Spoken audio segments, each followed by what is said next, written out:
Dobrý deň, som Janka Palček, psychologička, mentorka a zakladateľka občianskeho združenia Rastúca múdrosť, kde sa zaoberáme najmä pomocou citlivým deťom, mládeži a ich rodičom.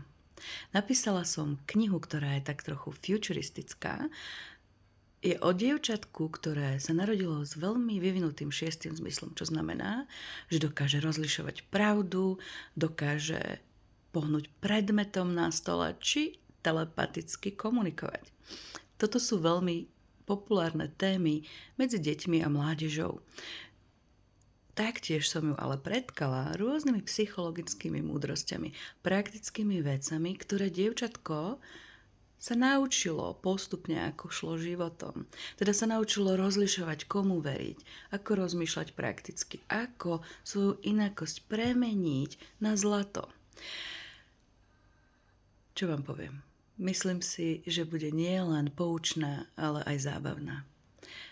Ak by sa vám tento projekt zdal hodný vašej finančnej podpory, prezdieľania či šírenia danej myšlienky, budeme vám veľmi vďační. Ešte raz ďakujeme vopred.